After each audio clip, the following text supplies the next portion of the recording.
Hello and welcome back to Cultivating Courage. Jaleesa Dallas here, where we help individuals and organizations break barriers to their success, bolster their belief for greater confidence, and build brave, bold behaviors to optimize their life, thereby creating belonging internally and externally in community.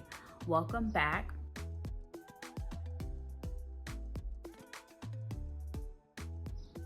If you are new to me, again, I welcome you to this conversation on cultivating courage. Today, we continue our series on the 3 stages of what it actually means to cultivate courage.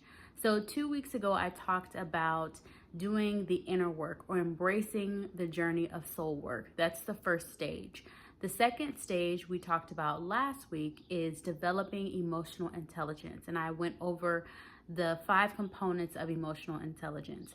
Today, we are talking about what it means to demonstrate living, loving, and leading courageously. And so in and of that stage are 3 different aspects of how that is actualized. In this stage, we talk about resilience, intentionality, and the anchors to leadership. So let's go ahead and dive into this conversation.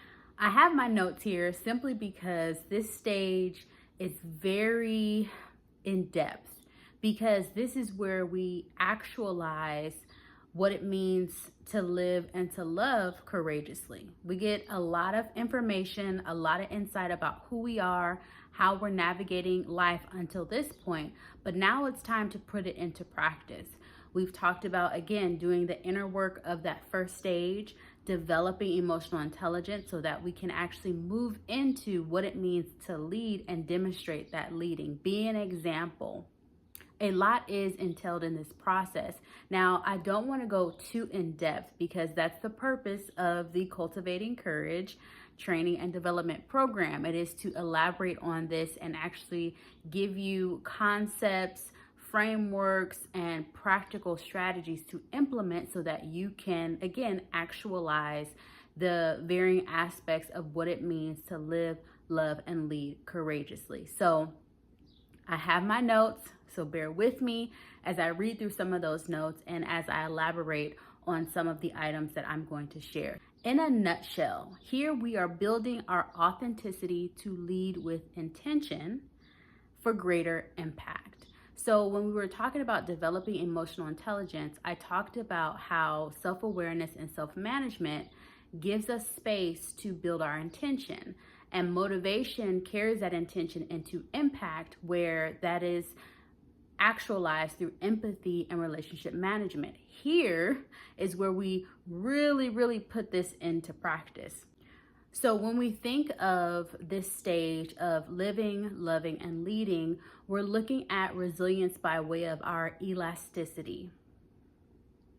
We follow this up with our relationships by way of empathy. And then we finalize this with representation, actually being an example of what we say we believe and demonstrating that by way of behavior. So when we're talking about living courageously, it is a constant state of preparation, depending on the season, the career, where you are in your family, the dynamics, whatever you have going on in your life. There are seasons. Just like there are 4 seasons, there are seasons of readiness that we come into when it comes to our lives and how we're living. So as I mentioned, your career, your family could be various elements for which we have to identify what season we're in and if we're ready for the season for which we're emerging into. And so I talk about being ready for change initially in stage 1. In the second part of the embracing the journey of soul work, where I talk about being ready for change. Again, release the old, embrace the new, affirm truth, develop discipline, and then yield for reflection and iteration. And so in our living, it's identifying those seasons of preparation and where we need to step back in order to gain the capacity, the tools, the drive, the willingness to actually move forward. So essentially, living is strengthening our resilience with a proactive mindset for embracing change. We want to make sure that we are preparing ourselves for the uncertainty that life brings. And the best way to do that is to take charge of the change that we actually can control. So when it comes to our careers, for example, we know internally when a season is up in our career, or we know when we need to transition, or something is happening in our workplaces that cause us to question our why. The second piece of this is loving courageously. This is where we dive into intention, and specifically what I like to call the Go Brave model of intention, where we really understand who we are, what we do, what we have, and how we are contributing to the world. I like to call this courageous EQ, because this is my version of what courage looks like in connection to emotional intelligence: our being, our doing, our having, and then our giving. This looks like our being vulnerable. Our doing is the value that we contribute. Our having is the virtue and integrity that we possess. And then our giving is not just our own voices, but also the voices of those who seemingly are not able or don't have a platform to be able to share their story, and offering them a voice by way of our gift and our sharing. Essentially, loving is embracing vulnerability to empower others and help amplify their voice. Third, we have leading, and leading is all about being an example. It's about being a representation. So when I think of leadership, I think of what I like to call our Go Brave anchors. And if you are new to me, you may not have heard this before, but I talk about it quite often. But Go Brave is an acronym for growth, optimism, boldness, resilience, authenticity, victory, and virtue, and being equipped in purpose to empower others. These are the anchors to courageous leadership. And so I go into greater depth as to how you can apply these very anchors into your leadership lifestyle, into your leadership roles, into your leadership community. And so whatever that looks like for you, this is where leading is demonstrated through our growth, optimism, boldness, resilience, authenticity, victory, and virtue, and being equipped in our purpose to empower others. In a nutshell, leading is inspiring growth mindsets to empower purpose and lead future leaders. When I initially brought up these 3 stages of cultivating courage, I talked about cultivation as it's connected to agriculture. So in that first stage of embracing the journey of soul work, I talk about planting the seed. The second stage is growing the seed. I didn't really dig deep into the growth aspect of that for last week, but I want to reiterate it here, and that second stage of developing emotional intelligence is all about growing in that capacity of cultivating courage. And now that we're at this final stage of what it means to live, love, and lead courageously, it's that harvest. It's what's demonstrated. It's what comes as a result of planting that seed, allowing it to grow, and now being able to experience the harvest of that. And so there's so much more embedded in that.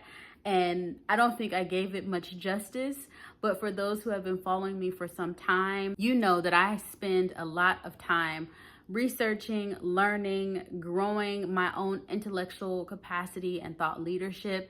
And so this is just the surface of what it means to cultivate courage. And so I invite you to stay connected to me. I invite you to stay connected via YouTube, my LinkedIn, my varying socials, because I continue to share about the evolution of essentially what it means to go brave and cultivating courage. So I want you to stick around with me. I'll continue to share the different things that I'm learning over time.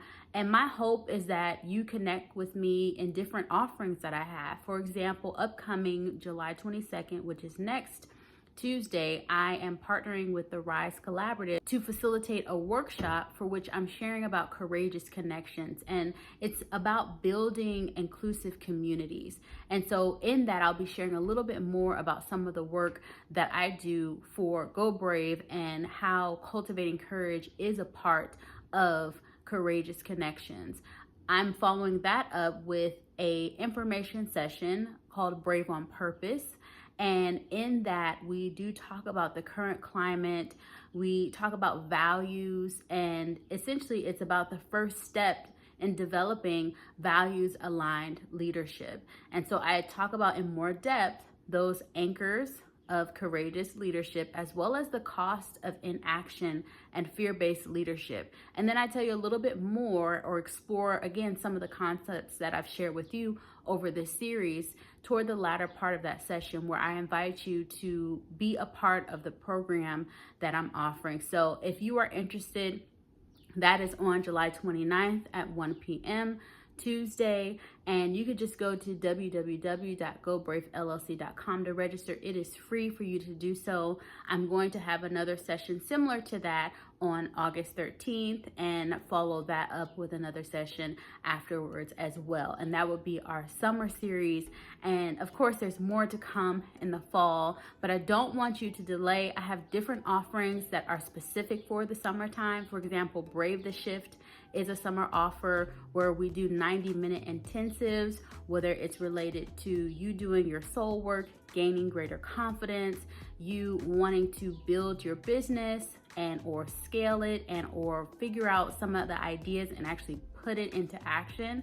Or if you're interested in building out your story, you are wanting to become an author, you may already be a writer, but you want to have something in hand to be able to share with the world, I can help you with that as well.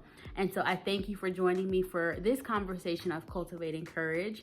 And until next time, let your soul work be your best work to a better you. And don't forget to like, comment, subscribe, and share this with someone you know. I look forward to connecting with you next week. Have a great one.